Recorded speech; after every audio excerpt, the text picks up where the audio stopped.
وما من دابة في الأرض إلا على الله رزقها ويعلم مستقرها ومستودعها كل في كتاب مبين.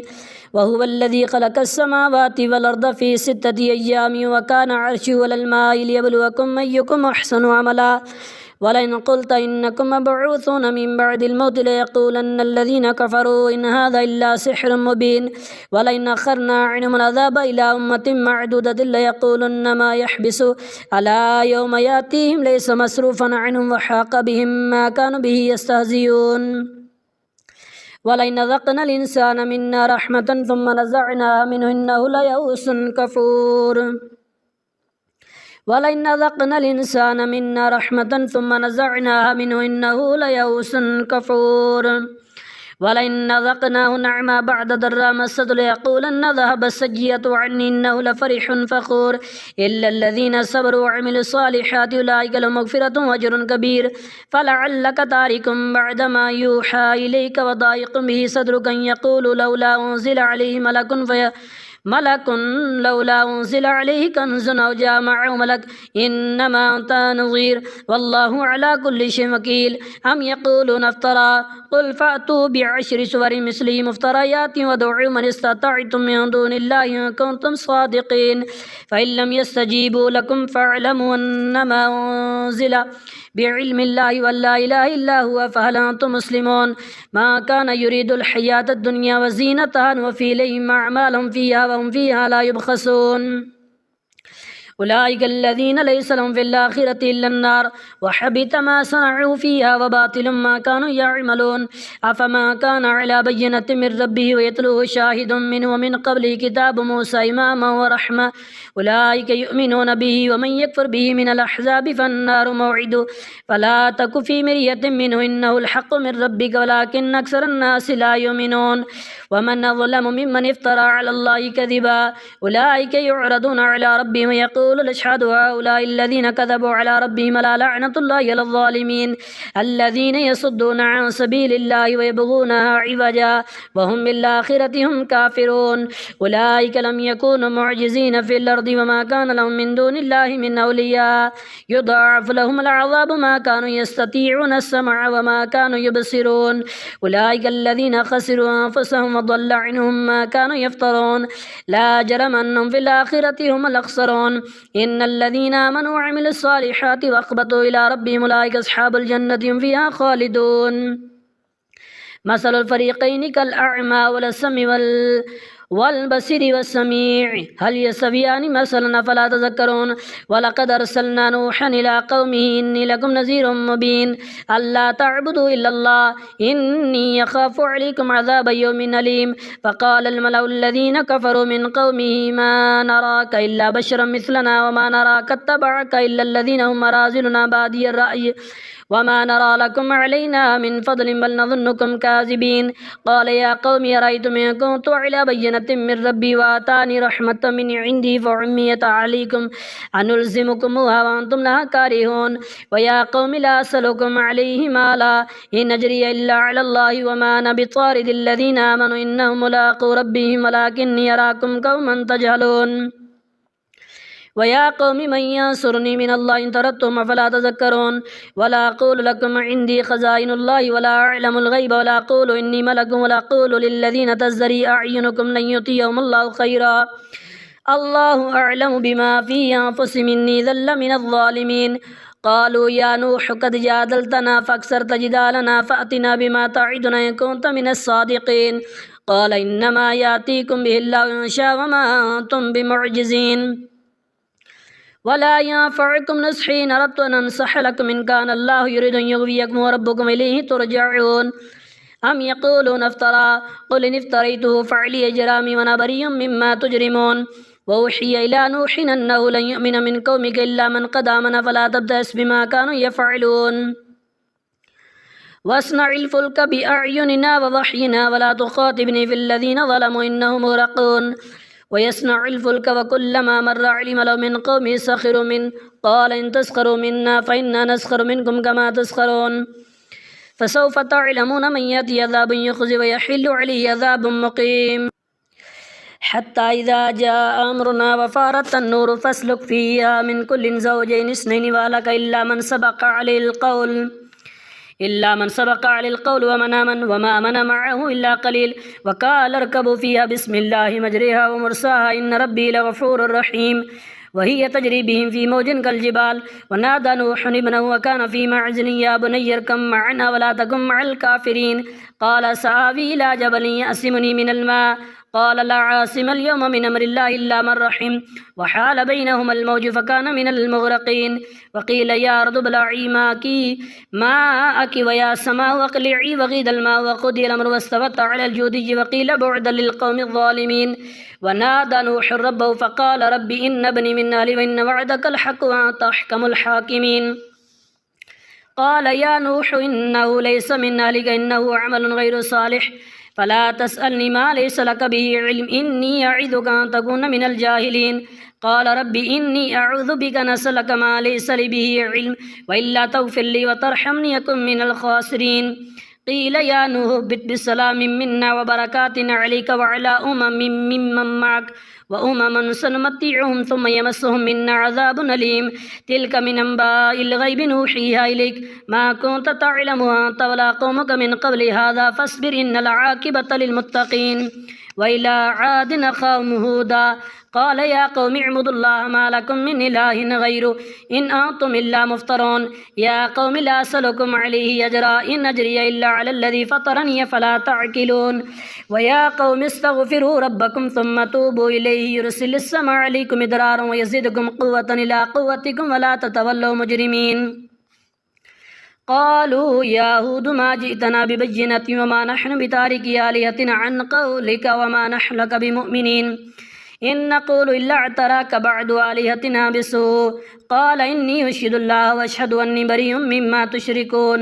من دونه فكيدوني جميعا ثم لا تنظرون إني توكلت على الله ربي وربكم ما من دابة إلا هو آخذ بناصيتها إن ربي على صراط مستقيم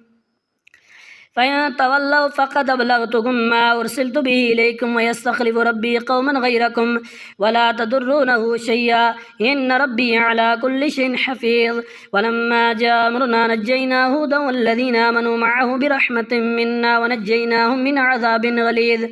وتلك عاد جحدوا بآيات ربهم وعصوا رسله واتبعوا أمر كل جبار عنيد واتبعوا في هذه الدنيا لعنة يوم القيامة ألا إن عادا كفروا ربهم ألا بعدا لعاد قوم هود وإلى ثمود أخاهم صالحا قال يا قوم اعبدوا الله ما لكم من إله غيره هو أنشأكم من الأرض واستعمركم فيها فاستغفروا ثم توبوا إليه إن ربي قريب مجيب قالوا يا صالح قد كنت فينا مرجوا قبل هذا تنهانا أن نعبد ما يعبد آباؤنا وإننا لفي شك مما تدعونا إليه مريب قال يا قوم أرأيتم إن كنت على بينة من ربي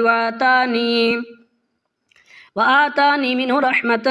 فمن ينصرني من الله إن عصيت فما تزيدونني غير تخسير ويا قوم هذه ناقة الله لكم آية فذروها تأكل في أرض الله ولا تمسوها بسوء فيأخذكم عذاب قريب فعقروها فقال تمتعوا في داركم 3 أيام ذلك وعد غير مكذوب فلما جاء أمرنا نجينا صالحا والذين آمنوا معه برحمة منا ومن خزي يومئذ إن ربك هو القوي العزيز وأخذ الذين ظلموا الصيحة فأصبحوا في ديارهم جاثمين كأن لم يغنوا فيها لا إن ثمود كفروا ربهم ولا بعدا لثمود ولقد جاءت رسلنا إبراهيم بالبشرى قالوا سلاما قال سلام فما لبث أن جاء بعجل حنيذ فلما رأى اليوم لا تصل إليه نكرهم ووجس منهم خيفة قالوا لا تخف إنا أرسلنا إلى قوم لوط وامرأته قائمة فضحكت فبشرناها بإسحاق ومن وراء إسحاق يعقوب قالت يا ويلتى ألد وأنا عجوز وهذا بعلي شيخا إن هذا لشيء عجيب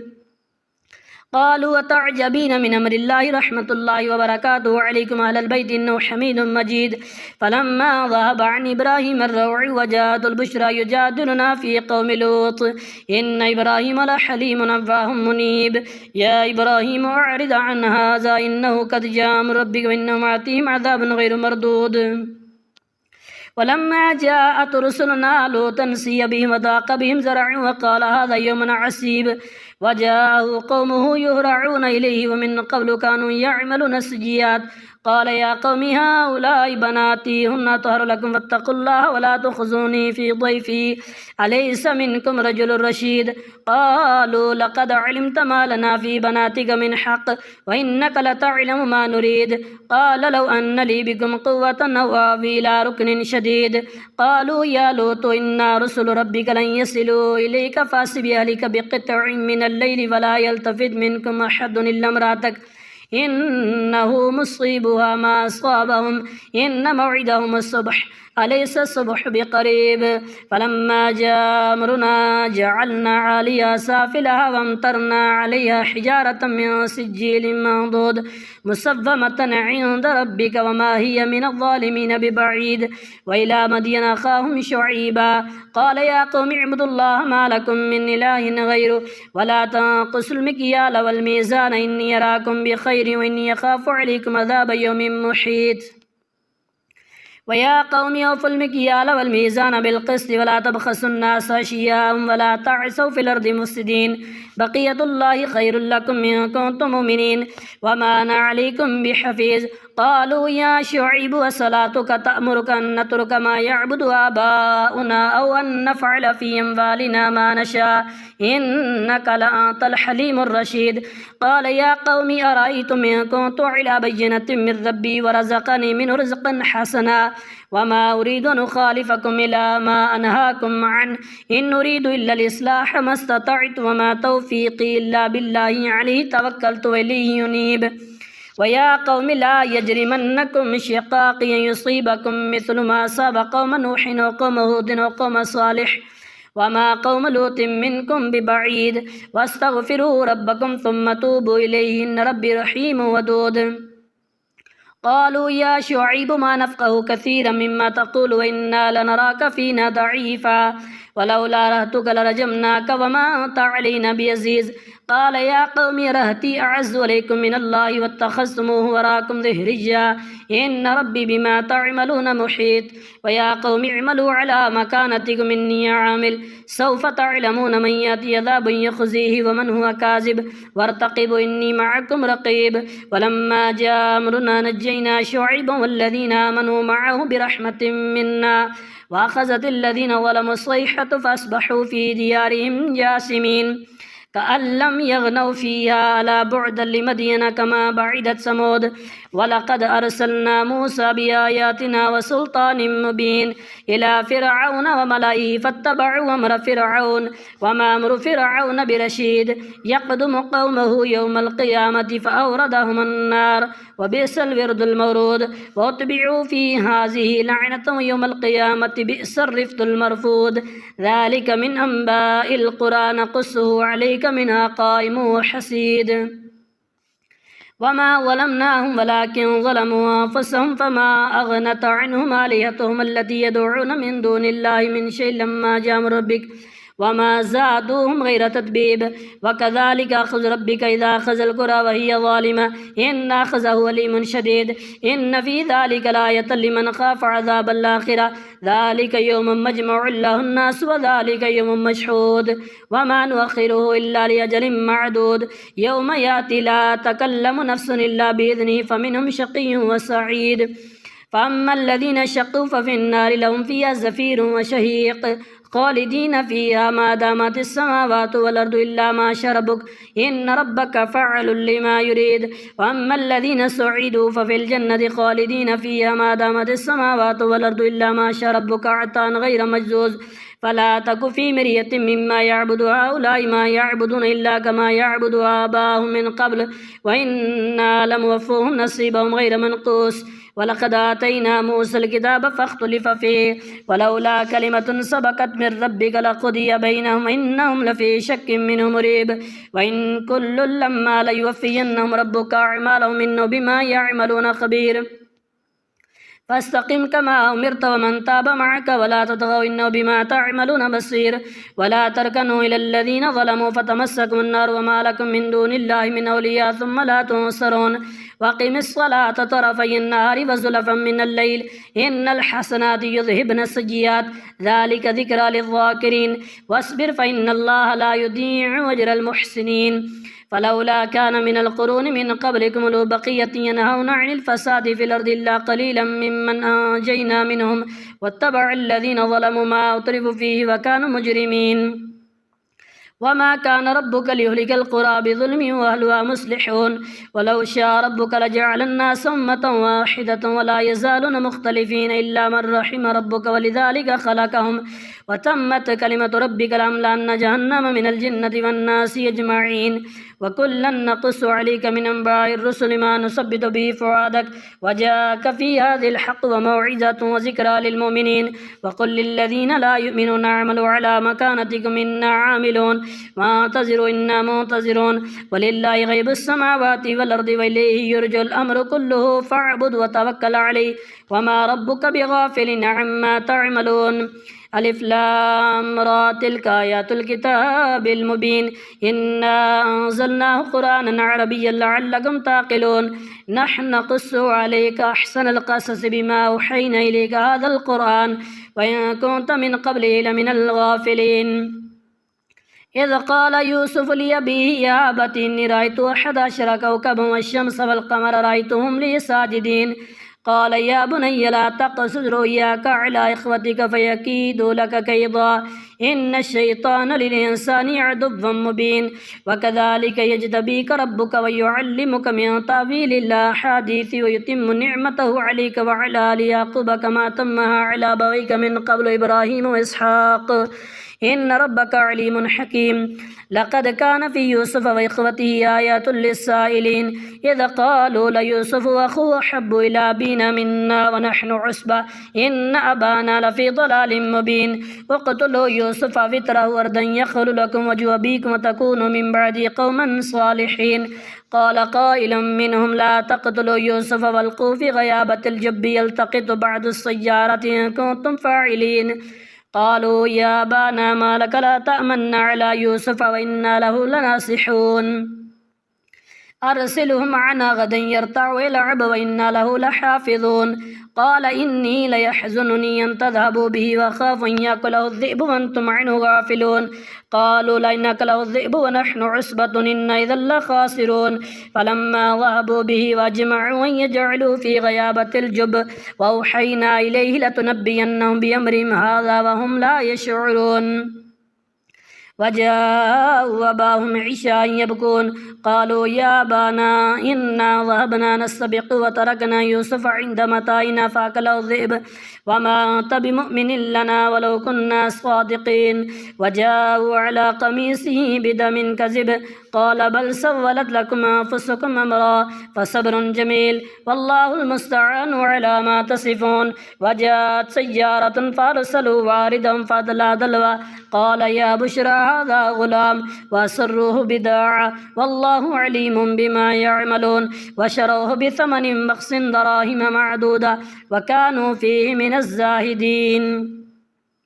وقال الذي اشتراه من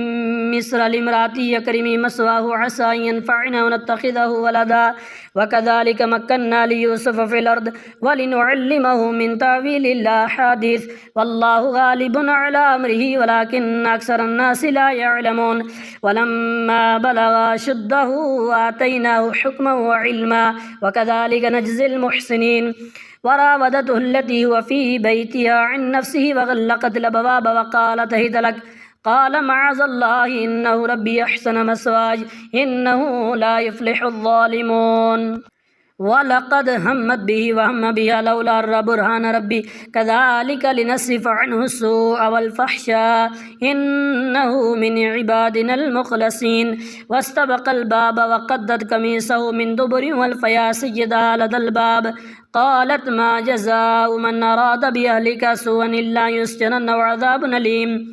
قال هي راودتني عن نفسي وشهد شاهد من أهلها إن كان قميصه قد من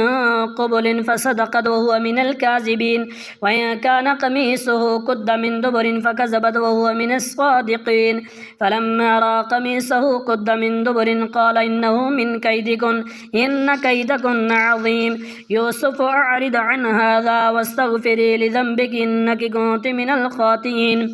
وقال نسوة في المدينة امرأة العزيز تراود فتاة عن نفسه قد شغفها حبا إنا لنراها في ضلال مبين فلما سمعت بمكرهن وارسلت إليهن وأعتدت لهن متكا وآتت كل واحدة منهن سكينا وقالت اخرج عليهن فلما رأينه أكبرنه وقطعن أيديهن وقلن حاش لله ما هذا بشرا إن هذا إلا ملك كريم قالت فذلكن الذي لمتنني فيه ولقد راودته عن نفسه فاستعصم ولئن لم يفعل ما آمره ليسجنن وليكون من الصاغرين قال رب السجن أحب إلي مما يدعونني إليه وإلا تصرف عني كيدهن أصب إليهن وأكن من الجاهلين فاستجاب له ربه فصرف عنه كيدهن إنه هو السميع العليم ثم بدا لهم من بعد ما رأوا الآيات ليسجننه حتى حين ودخل معه السجن فتيان قال أحدهما إني يراني أعصر خمرا وقال الآخر إني يراني يحمل فوق رأسي خبزا تأكل الطير منه نبئنا بتأويله إنا نراك من المحسنين قال لا يأتيكما طعام ترزقانه إلا نبأتكما بتأويله قبل أن يأتيكما ذلكما مما علمني ربي إني تركت ملة قوم لا يؤمنون بالله وهم بالآخرة هم كافرون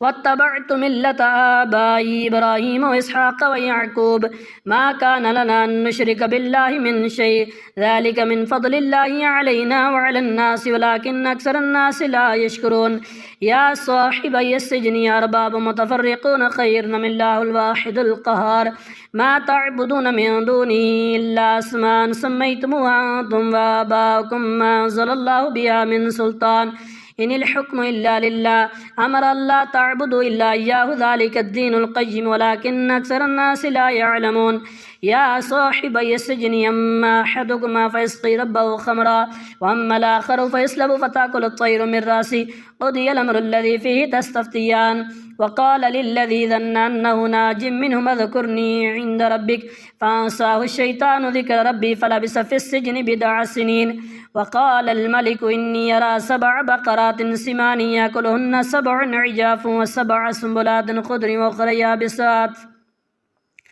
يا أيها الملأ افتوني في رؤياي إن كنتم لرؤيا تعبرون قالوا أضغاث أحلام وما نحن بتأويل الأحلام بعالمين وقال الذي نجا منهما وادكر بعد أمتنا ننبئكم بتأويله فارسلون يوسف أيها الصديق وافتنا في 7 بقرات سمان يأكلهن 7